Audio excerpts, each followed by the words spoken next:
Students, हम discuss करेंगे second law of thermodynamics. और सेकंड लॉ ऑफ थर्मोडायनेमिक्स को समझने से पहले फर्स्ट लॉ ऑफ थर्मोडायनेमिक्स की अगर हम बात करें तो फर्स्ट लॉ ऑफ थर्मोडायनेमिक्स हमें ये बताता है कि किस तरह से हीट एनर्जी को हम वर्क में और वर्क को हम हीट में कन्वर्ट कर सकते हैं। फर्स्ट लॉ को अगर हम यहाँ पे मैथमेटिकली लिखें तो Q is equal to W plus delta U, और Q यहाँ पे हीट एनर्जी है, W वर्क को रिप्रेजेंट कर रहा है और डेल्टा यू जो है ये चेंज इन इंटरनल एनर्जी को रिप्रेजेंट कर रहा है।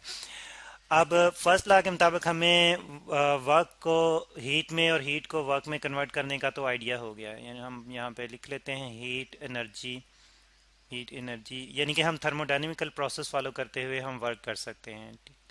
तो हीट एनर्जी से वर्क ले सकते हैं, वर्क से हीट एनर्जी जो है वो प्रोड्यूस कर सकते हैं। लेकिन हमें पाथवे का नहीं पता कि हम पाथवे के कौन सा फॉलो करें ताकि जो है वो हम हीट एनर्जी को वर्क में कन्वर्ट कर सकें। तो इसका हमें नहीं आइडिया होता फर्स्ट लॉ ऑफ थर्मोडायनेमिक्स की बेस पर। तो फिर हम देखते हैं कि हम फर्स्ट लॉ ऑफ थर्मोडायनेमिक्स में अगर हम इंटरनल एनर्जी का कंसेप्ट देखें, चेंज इन इंटरनल एनर्जी का कंसेप्ट देखें, तो अगर हमने कंटिन्यू करना है अपने वर्क को हीट में या हीट को वर्क में कन्वर्ट करते हुए, तो फिर हमें change in internal energy zero रखना पड़ेगा।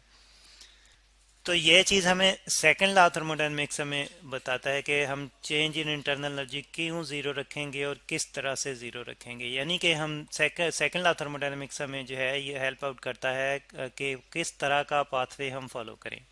ठीक है जी। तो अब यहाँ पे सेकंड लॉ जो है वो हमें पाथवे देता है, हमें प्रोसेस बताता है किस तरह का प्रोसेस, किस तरह का पाथवे हम जो है वो फॉलो करें, और ताकि चेंज इन इंटरनल एनर्जी जो है वो ज़ीरो रहे। अगर change in internal energy zero रहेगा तो वर्क जो है वो कंटिन्यू रहेगा। टू कंटिन्यू यानी कि हम लिख सकते हैं कि हीट और वर्क का आपस में जो फिर इंटरचेंज है, वर्क टू हीट और या हीट टू वर्क जो है ये कंटिन्यू रहेगा। यानी कि हीट को हम वर्क में कंटिन्यूसली कन्वर्ट कर सकते हैं।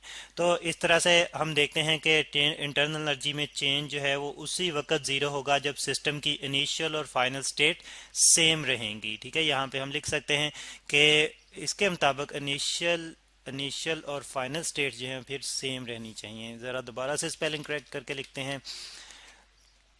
इनिशियल स्टेट जो है वो फाइनल स्टेट के ही बराबर होनी चाहिए। हम ये कह सकते हैं कि फाइनल स्टेट जो है वो वही आए जो कि इनिशियल स्टेट थी।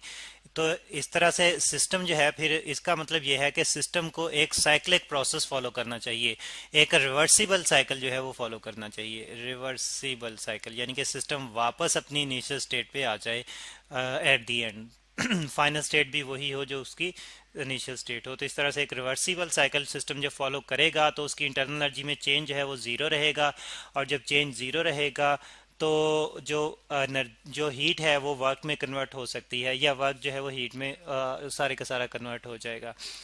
तो अब किस तरह से सारे की सारी हीट जो है वो वर्क में कन्वर्ट हो सकती है और क्या ऐसा हो भी सकता है या नहीं, हम ये देखेंगे। Second law of thermodynamics actually हमें यही बताता है। पहली बात तो ये हमें बताता है कि हमने एक रिवर्सिबल साइकिल फॉलो करना है जिसकी मदद से हम हीट को वर्क में और वर्क को हीट में कंटिन्यूसली कन्वर्ट कर सकते हैं। और फिर हमें जो है वो एक कंस्टेंट, एक कंडीशन भी लगाता है कि हम सारी की सारी हीट जो है वो वर्क में कन्वर्ट नहीं कर सकते। ठीक है, यानी कि अगर हमने हीट को वर्क में कन्वर्ट करना है तो हीट की कुछ अमाउंट जो है वो हम कन्वर्ट करेंगे वर्क में, सारी की सारी अमाउंट जो है वो वर्क में कन्वर्ट नहीं कर सकते। क्यों नहीं कर सकते? क्योंकि हमने इंटरनल एनर्जी जो है वो कांस्टेंट रखनी है। तो इसलिए यानी कि चेंज इन इंटरनल एनर्जी जो है वो प्रोड्यूस होनी नहीं देना। तो वर्क को अगर हमने साइक्लिक प्रोसेस के थ्रू जो है वो गेन करना है, कंटिन्यू रखना है, तो इंटरनल एनर्जी हमें ज़ीरो रखनी पड़ेगी। तो उसके लिए फिर हमें कुछ हीट जो है वो रिजेक्ट करनी पड़ेगी, यानी कि कुछ हीट जो है वर्क में कन्वर्ट हो जाएगी और बाकी हीट जो है वो फिर इन्वायरमेंट में या सराउंडिंग में वापस जो है वो ट्रांसफ़र हो जाएगी।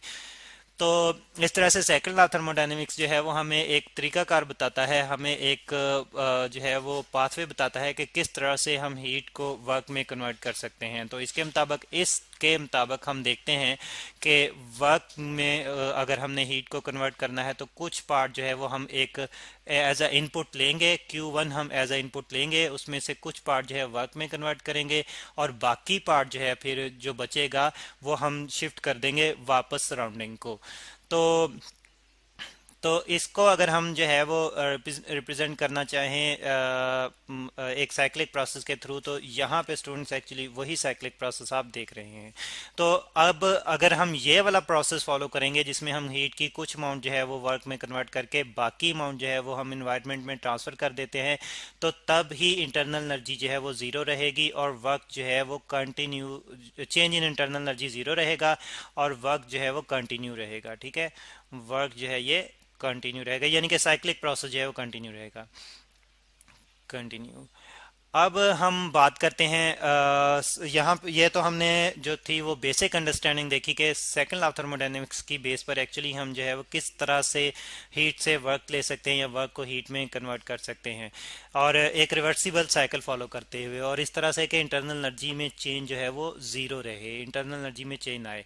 तो अब हम सेकंड लॉ ऑफ थर्मोडायनेमिक्स को प्रॉपरली डिफाइन करने की कोशिश करते हैं। वैसे तो सेकंड लॉ ऑफ थर्मोडायनेमिक्स की बहुत सारे जो है वो तरीकाकार हैं, इसको डिफाइन करने के बहुत सारे वेज हैं, लेकिन जो सबसे इम्पोर्टेंट और डेली लाइफ में एक्चुअली जो हम यूज़ करते हैं सेकंड लॉ ऑफ थर्मोडायनेमिक्स को, उसकी बेस पर जो स्टेटमेंट्स हैं वो दो इम्पोर्टेंट स्टेटमेंट, दो फेमस स्टेटमेंट हैं। उनमें एक स्टेटमेंट जो है वो लॉर्ड केल्विन की है और दूसरी स्टेटमेंट जो है वो रडोल्फ क्लासिस की है, और बारी बारी हम इन दोनों स्टेटमेंट को डिफाइन करेंगे और डिस्कस करेंगे। तो सबसे पहले स्टूडेंट्स हम डिस्कस करते हैं लॉर्ड केल्विन की स्टेटमेंट। तो लॉर्ड केल्विन की statement students, scientist Lord Kelvin की स्टेटमेंट जो है वो ये है कि it is impossible to construct a heat engine operating continuously in a cycle which takes heat from a single reservoir and converts it entirely into work without leaving any change in the working system। यानी कि impossible to construct a heat engine, हम कोई भी ऐसा heat engine नहीं बना सकते। Diagrammatically भी हम इस चीज़ को रिप्रेजेंट करने की कोशिश करते हैं कि हम कोई भी ऐसा हीट इंजन नहीं बना सकते जिसमें हम एक हॉट रेजरवायर से, एक ही रेजरवायर से हम जो है वो हीट लें। रेजरवायर यानी एक्चुअली वो सोर्स होता है जहाँ से हम हीट एनर्जी जो है वो ले रहे होते हैं। तो हम जो है वो कोई भी ऐसा जो है वो सोर्स नहीं ले सकते हीट का, मतलब सिंगल सोर्स जो है वो लेते हुए हम उससे हीट लें और उसको कन्वर्ट कर दें वर्क में, और जो वर्किंग सब्सटेंस है, वर्किंग सिस्टम जो है उसकी उसमें किसी किस्म का चेंज भी ना आए। तो कोई ऐसा हीट इंजन हम नहीं बना सकते जिसमें ये कंडीशन जो है हम फुलफिल कर सकें कि एक हॉट रेजरवायर हो, यहाँ पे हाई टेम्परेचर रेजरवायर मैं इसको कहता हूँ HTR, यानी कि हॉट रेजरवायर है। एक्चुअली ये हाई टेम्परेचर रेजरवायर है, यहाँ से हम हीट एनर्जी लेंगे एक वर्किंग सब्सटेंस के लिए। यहाँ पे जो है वो इससे हीट एनर्जी जो है वो ये हम सपोज के ले रहे हैं। डायग्रामेटिकली इसी चीज़ को, इसी स्टेटमेंट को मैं रिप्रेजेंट करने की कोशिश कर रहा हूँ कि ये इससे हम जो है वो हीट एनर्जी ले रहे हैं। ठीक है, और ये जो है वो टेम्परेचर जो है वो हाई टेम्परेचर T1 पे है और Q1 अमाउंट जो है वो हीट हम ले रहे हैं। यहाँ पे एक साइक्लिक प्रोसेस जो है वो हम रिप्रेजेंट करते हैं जिसके ज़रिए से सब्सटेंस जो है वो कन्वर्ट करता है, कंटिन्यूसली कन्वर्ट कर रहा है हीट को वर्क में। यानी कि ये हमारे पास इंजन है, इंजन, और ये कन्वर्ट कर रहा है इसी हीट को आउटपुट वर्क में कन्वर्ट कर रहा है। तो ये हम रिप्रेजेंट कर देते हैं, यहाँ पे आउटपुट है हमारे पास, तो आउटपुट, और ये साइक्लिक प्रोसेस फॉलो करते हुए कंटिन्यूसली हमें जो है वो वर्क मिल रहा है। तो ऐसा जो है वो हम कोई भी हीट इंजन नहीं बना सकते अकॉर्डिंग टू दिस स्टेटमेंट। तो ये जो डायग्राम बनाई है, यानी कि इसको हम कह सकते हैं कि ये डायग्राम जो है एक्चुअली जो है वो एप्लीकेबल नहीं है, ये तरीकाकार एप्लीकेबल नहीं है। ठीक है जी।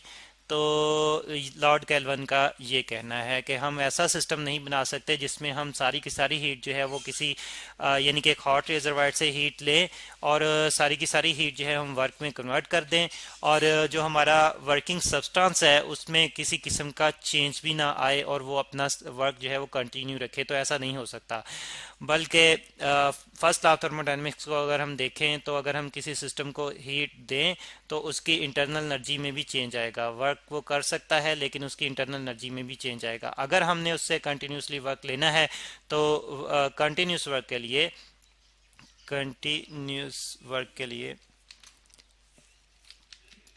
कंटिन्यूस वर्क के लिए हमें जो चेंज इन इंटरनल एनर्जी है वो ज़ीरो रखना पड़ेगा, ठीक है, ताकि हम उसे बार बार जो है वर्क ले सकें। तो तो तब ही जो है वो हम हीट जो है वो वर्क में कन्वर्ट कर सकते हैं। लेकिन ऐसा करने के लिए फिर हम सारी की सारी हीट वर्क में कन्वर्ट नहीं कर सकते। ऐसा करने के लिए हमें कुछ हीट जो है वो देनी सिस्टम को, यानी कि एक हीट इनपुट देंगे और वो उसमें से कुछ जो है वो वर्क में कन्वर्ट करेगा और बाकी हीट जो है वो रिजेक्ट कर देगा किसी लो टेम्परेचर रेजरवायर को। तो इस तरह का सिस्टम तो हम बना सकते हैं, लेकिन इस तरह का सिस्टम जो कि यहाँ पे हमने रिप्रेजेंट किया है ये नहीं बना सकते। तो इस ये जो है वो एक स्टेटमेंट है first second law of thermodynamics की, लॉर्ड केल्विन स्टेटमेंट जो है, और इसकी जो दूसरी स्टेटमेंट है वो स्टूडेंट्स हम नेक्स्ट लेक्चर में डिस्कस करेंगे।